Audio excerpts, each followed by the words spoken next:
It's very, very windy outside, guys. I've just been out on the lakes here again with the RX 10 X4. It's in the boot now, but walked over to the beach as well. The sun actually made an appearance, which it sort of has been. It's been big, moody clouds, which you can see them behind me in the back windscreen there.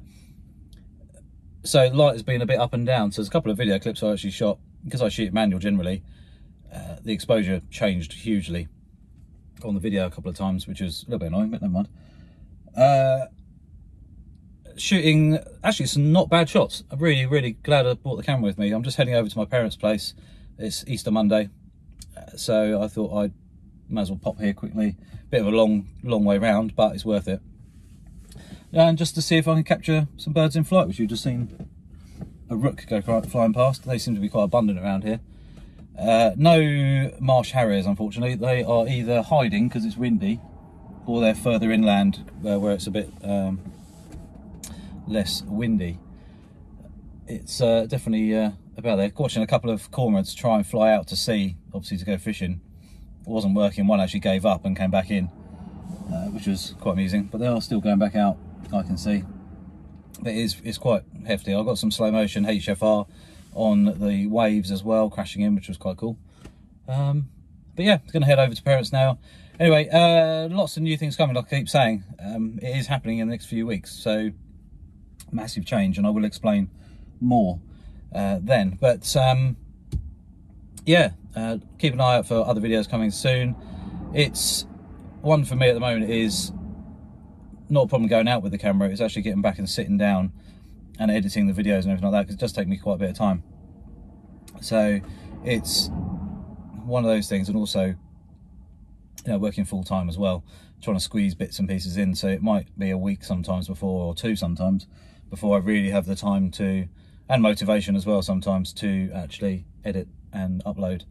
So that will be also changing. So hopefully I'm going to try and do one daily, would be nice. Not necessarily a long video, but maybe like 5 minutes or something.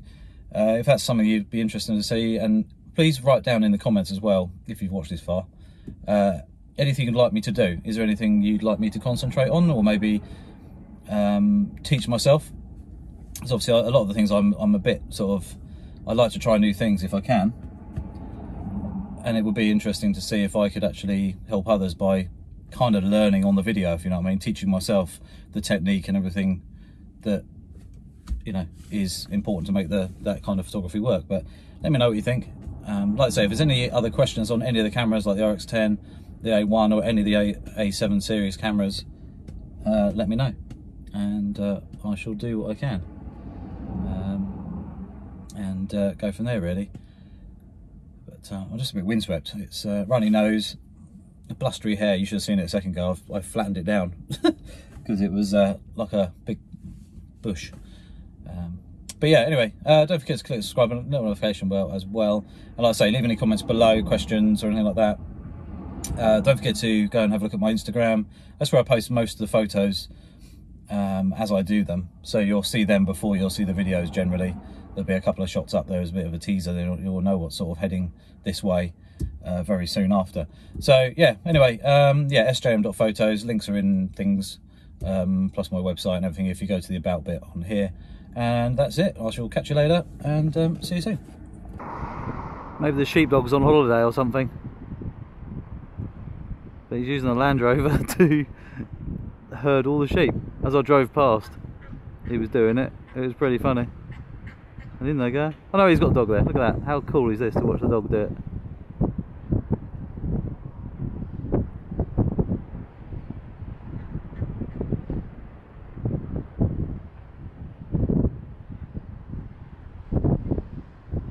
I could only see the Land Rover at the time when I drove past. That's amazing. One dog herding 50 sheep or so, maybe.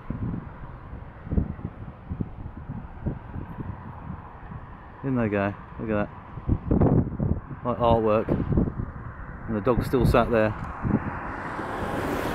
Straight on the Land Rover. Job done.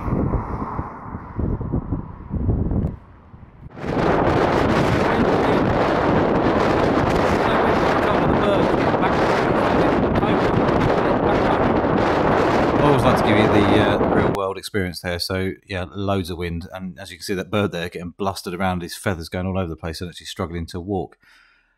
I think that's a red-breasted goose. Don't know, but it's got some green on it as well. Not sure.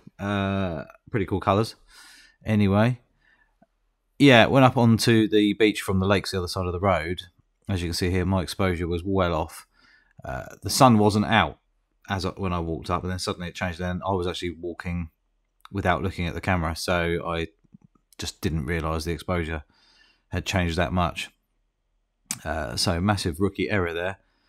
But as you can see, sort of through the overexposed bits, you can actually see the waves crashing and bashing around and stuff. So, but it sort of made me think, I wonder how much you can pull back on the quality there. You know, is it really overexposed, or is it just, you know, hidden detail in there that we can pull back?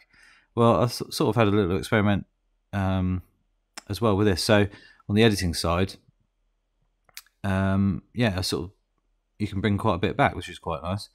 And I did it on a couple of others as well, where the light was changing quite a bit, and I do like to shoot manual as much as possible. And yeah, it can go wrong sometimes if you're not being careful. Here's some HFR, just a quick one, 500 frames per second. But back to the exposure side of things, it can change, and it is out of your control sometimes. So sometimes maybe shooting in P or auto or something like that does actually aid you a little bit there. So, you know, it can help you, but you can then see in shot your exposure changing. So yeah, it's not necessarily always the right thing to do, but you know, it was one of those things. So just more learning on the video side, really, for me anyway. But luckily it was quite a nice day, even though it was very windy, and it was just a typical sort of, I suppose, spring day as such. More HFR, and this is where I'd actually, the first one, I've actually sorted this out a little bit, but you can see it is quite bright, and there's a lot of white, so it's very easily overexposed. So where obviously the sunlight was much brighter than it was 10 seconds when I locked the camera into HFR mode to record, the exposure changed slightly. So I have actually sorted it out, and you'll see that on the next clip, where I've basically adjusted the contrast and just the brightness. I didn't do anything else, actually. I didn't really need to. This one here, you can see, look, it's totally blown out in the background, and I thought, oh, great, that's kind of ruined it. But obviously in the real world, you just redo it, retake it. You know, this opportunity here is just going to happen until the tide goes out.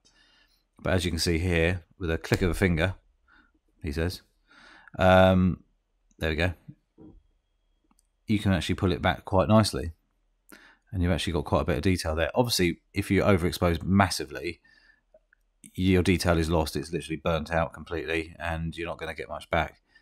But that's actually quite impressive. It wasn't too bad at all. Here's a cormorant. He was out at sea trying to fly into the wind, and this is at 500 frames a second. His wings were going so fast, he actually gave up eventually and just came back in, because he was literally not really getting anywhere. Where I'm looking right now, he's hardly moving, so he actually turned back in and come back inland. He was literally out to sea. So yeah, just cruising in on his own, having a rest, and actually just landed, I think. They are struggling to fly later on, and just couldn't deal with it. It was quite funny. Other ones were trying. Again, this one, this is a different one, but you know, it's amazing how birds can actually fly is one, and the stamina they have just to get through that wind. The other one was actually a lot higher up, so obviously the wind's probably a lot stronger. But as you can see, you know, the lakes weren't particularly calm, unfortunately, but you do get a little bit of protection if the wind's in the right direction from the sea wall. So you can be over down by the lakes and actually be relatively sheltered, which is nice, but not that day. One of those geese getting attacked by a crow. It was sitting on the branches there, and it just got absolutely hammered by the crow there, so it sort of scooted off. This one, I can't remember what bird it is, but it's got, actually, if you look in its beak, it's actually got a little worm or something it's picked up, which is flying past. 1/2000th of a second, that shot there. This really winds me up. There was so much rubbish, it's ridiculous. People just lobbing it out the windows of their cars or whatever, or just being lazy. It's just, you know, no excuse really, especially today's world. That shot from there's a photo here from the bird that basically was getting blustered earlier. But what I didn't like was the greens. It just looked horrible. So I'll probably shoot that in black and white. Goose coming past. But they were quite graceful because they're flying into the wind. They're actually only flying at about 10 miles an hour. So it's quite easy to stay with them. So it's quite nice for once. Big crashy waves. Converted to black and white because it was just a bit hazy and a bit blown out, really. Sometimes black and white just looks better. Look more... Actually adds a little bit of more lifestyle to it, I guess. So a bit more moodiness. Couple of shots here. This one is 600mm looking straight down at my feet where there's loads of shells, and I just snapped one just to kind of as an example shot, really. And another one here, shooting f2.4, and you can see the background blurs out quite nicely at 24mm, so that's quite cool. You can actually get nice and close. There was a seal. I mean, there's loads along there now, but he popped up and stuck his head up, but then disappeared very, very quickly. I didn't see it again, so which is a shame. And then I think these are rooks. So these were cruising past all the time and quite easily shot, really. AFC wide, this shot here. So we'll actually focus really, really harshly onto its wing there, but its face is still in focus just about. It's not as sharp as I would like it, but unfortunately it doesn't have eye autofocus on birds. Sometimes it works, sometimes it doesn't, but obviously it wasn't in the algorithm originally. And the age of the camera, it can only do a certain amount itself, so it still works very, very well. But yeah, it was nice to get the RX10 out, and actually I'm quite glad I did, because I was no way I would have held the 200 or 600 on the A1 still at all. I was getting blown around with the RX10 Mark IV, so you know, even that was challenging. So a bigger lens would have just caused even more drama and stability problems and everything like that. So yeah, sometimes this camera absolutely wins against even the big boys, and yeah, it's still an awesome camera. So anyway, comment below if you've got the RX10 or you're looking at buying one. Just give us a shout if you need any questions answered. I hope that can help.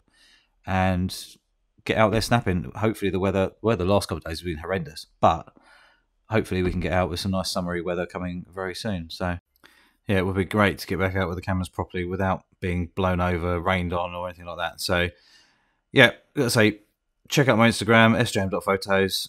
Give us a follow, and I'll follow you guys back. Leave some comments, and I shall see you soon, guys. Take care.